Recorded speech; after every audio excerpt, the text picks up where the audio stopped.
ఈ వీడియోలో మనం భారతీయ న్యాయ సంహితలోని సెక్షన్ 57 గురించి తెలుసుకుంటున్నామండి. బిఎన్ఎస్ సెక్షన్ 57 తెలియజేసేది ఏమిటంటే, ప్రజలను కానీ 10 మంది కంటే ఎక్కువ వ్యక్తులను కానీ నేరము చేయమని ప్రేరేపిస్తే ఎటువంటి శిక్ష ఉంటుందనేది ఈ సెక్షన్ తెలియజేస్తుందండి.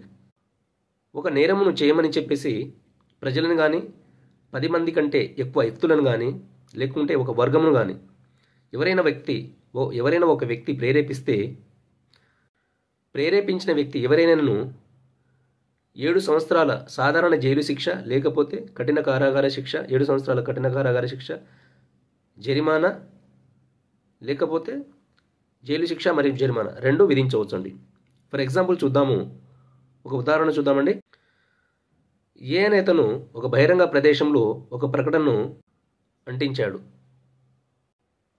ఆ ప్రకటనలో ఏముందంటే, ఒక వర్గము ఊరేగింపుగా వస్తున్నది, సో వారిపై దాడి చేయాలంటే నిర్ణీత సమయంలో నిర్ణీత ప్రదేశంలో మనమందరము ఉండాలని చెప్పేసి ఆ ప్రకటనలో ఉందండి. ఆ వర్గంలో 10 మంది కంటే ఎక్కువే జనాభా ఉన్నారు. సో ఆ ఇరువురుగాలకు పడదు కాబట్టి వారి మధ్య వాగ్వాదం జరిగే అవకాశం ఉంది, గొడవ అవే అవకాశాలు ఉన్నాయి.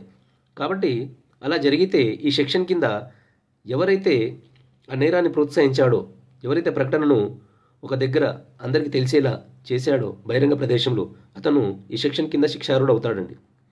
సో ఇలాంటి సెక్షన్ ఏంటంటే ప్రభుత్వానికి వ్యతిరేకంగా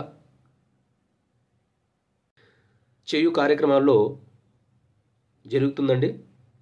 so thank you so much. Like, share, subscribe అండి. Thank you so much.